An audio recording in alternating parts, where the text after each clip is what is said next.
I see wounding and the need to heal as such a huge part of this conversation. If we take a look at that drive for just more and more in accumulation, there's some sort of hole within a person that's trying to be filled by that constant accumulation. To be perfectly adapted to a profoundly sick society is not a sign of good health. Back in 2020, after years of toiling to make videos that united people, that challenged people, that brought them together, I had a flaming burnout.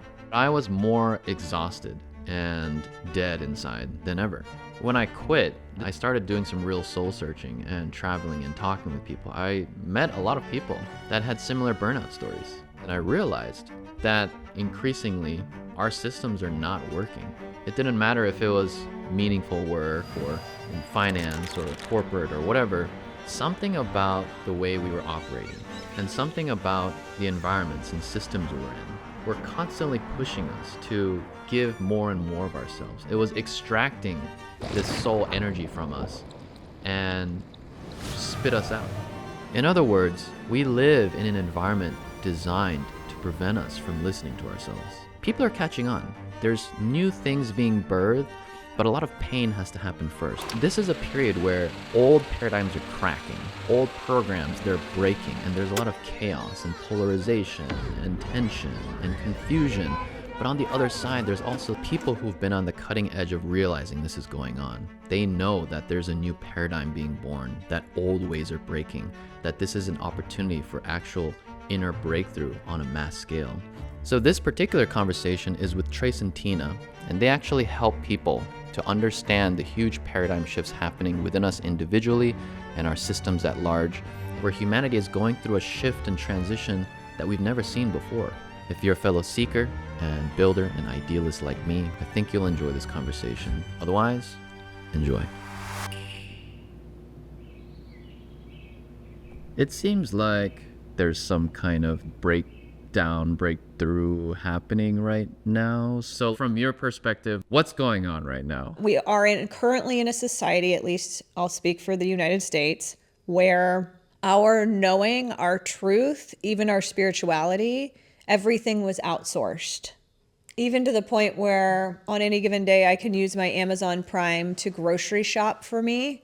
And granted, in the pandemic, immunocompromised people or seniors, like somebody delivering their groceries is a godsend, and that may have been a life-saving measure.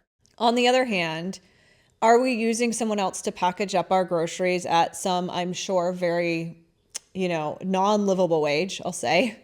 Are we using that just to further our own ability to be extracted from in capitalism? We have a society where even people who have plenty of means are arguing that they're in survival mode all the time and cannot see their privilege, cannot see the way the society is benefiting them, which again, I'm not blaming them either. It points all back to the same thing.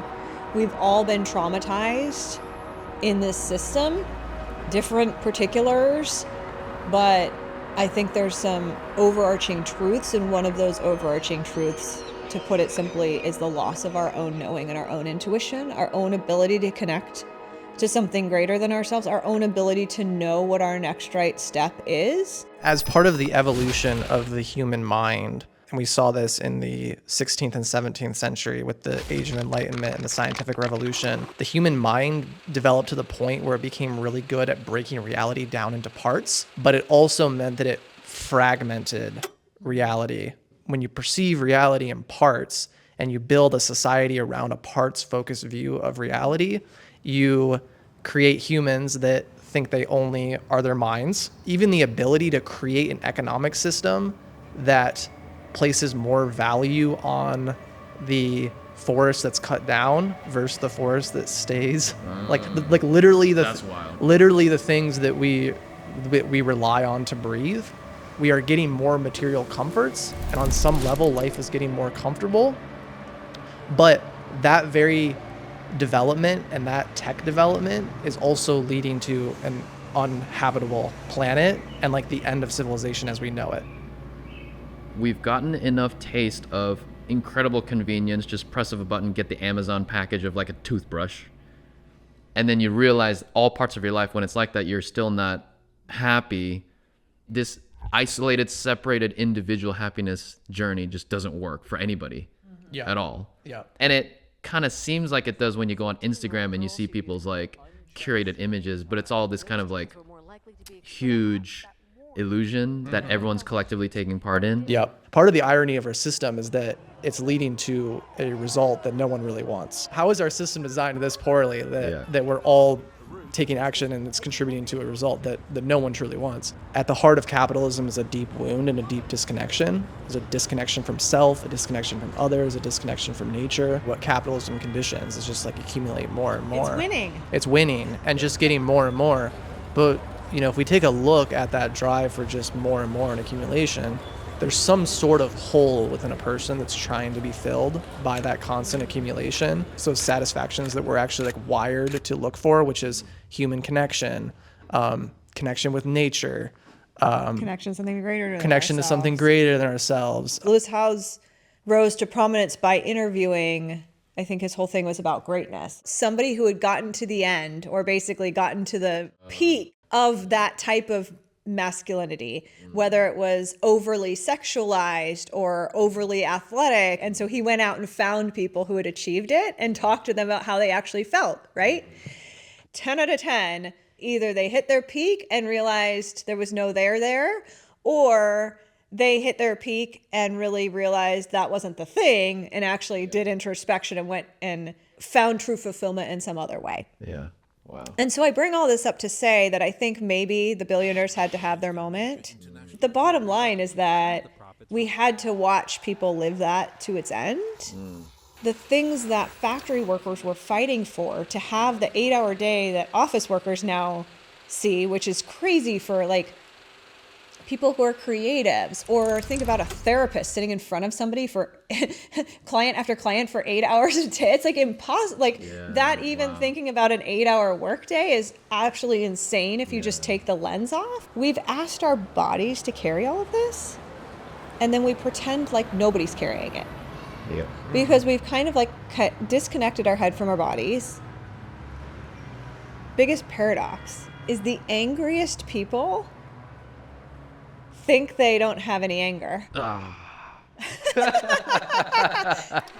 One of my favorite spiritual teachers, David Hawkins, talks about being able to identify the narcissistic, pathological, people that, if unchecked, it would end up killing tens of millions of people, which has happened, once in a while in history. So it's like there's these outliers that cause an abnormal, like a complete disproportionate amount of pain, I guess. It's very interesting because it depends on what level we look at all of these things. Everything is energy trying to resolve itself. I don't think that the things that I've been through in this life like started here and now. What if those incarnations of people who do cause that amount of suffering, devastation, destruction, what if that's the only way to get the message to millions of people about how big of a change we need?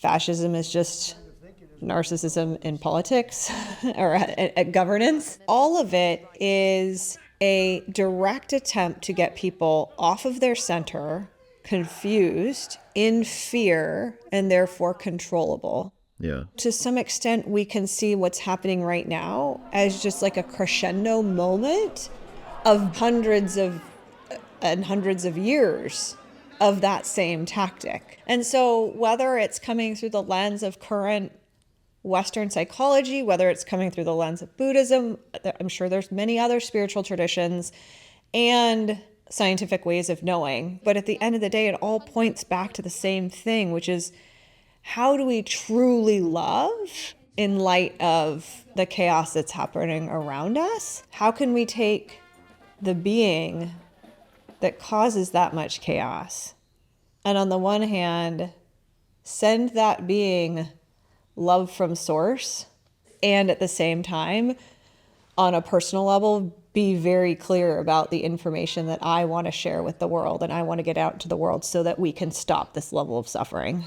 What you're saying is we can't meet force with force.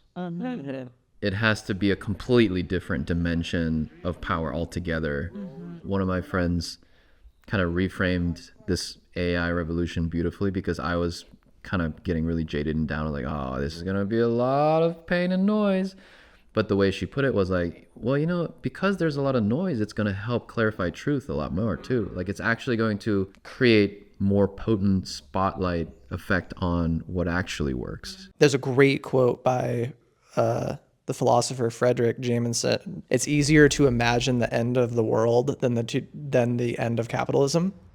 And That's a great quote. That's a Wow, great that's a quote, great and quote. that's one of the most insidious things about our current system is that Yeah. it has people feel like the system is so inevitable, Yeah. and so Wow. eternal that the end of the world is a more realistic scenario than the end of the system. If that is your feeling, the system has on some level robbed you of your dreaming and imagination. It seems to me like for the first time we have a generation in Generation Z that is really not buying into this system. If you look at the stats, Yeah. Gen Z are leaving jobs at a higher rate. Millennials are a similar way because the system so let them down. But they, to a certain extent, like kind of bought into it a little bit more, Right, and then it yeah. let them down. Gen Z had the luxury of seeing that. When we would think about this next economic system, it's not socialism, it's not communism, it's not capitalism, it's not any of the isms that have been done before. Yeah. It's an integrative system that is able to see what was the intelligence of each one of these systems, how do we integrate that, and how do we bring even new components into that as well. That's actually like how biology works.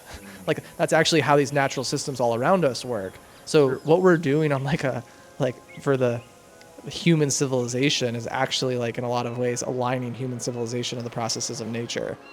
Organizations that have been around for a while, like Conscious Capitalism, and has done the math on the organizations that are committed to doing things in a conscious way, those organizations it takes time because it's non-linear, but over a 10-year period, like beat the market significantly. Yeah. And so it's actually good for business. Hearing that, yeah. This emergence into a new world has to be in community, has to be collective, coming together and building that human mycelium network. And if we can create that in culture and society, what kind of world can we create through doing that process? One of my friends, she lives next to redwoods, and we see how tall they grow and they're so gigantic, but underneath the surface, it's like mycelium networks. They're all interconnected. The only reason they're able to grow so tall, seemingly individually, is because they're actually connected, you know? And so like just the deeper rootedness we can grow when there's like connection, like just like true connection and community. But one of the things that really, really brings me a ton of joy is the thought of like, my soul knew what it was getting into. And so what if instead of being overwhelmed, which is a very natural response to chaos, and I try to have compassion for my overwhelm and have strategies to calm. But what if instead of staying in that place, we can love ourselves, honor it, acknowledge it, let it go, and then ask ourselves, okay, so if my soul's that big of a badass that it knew it was coming into this chaos, what really cool thing did it know that it was like going to try to do while it was here?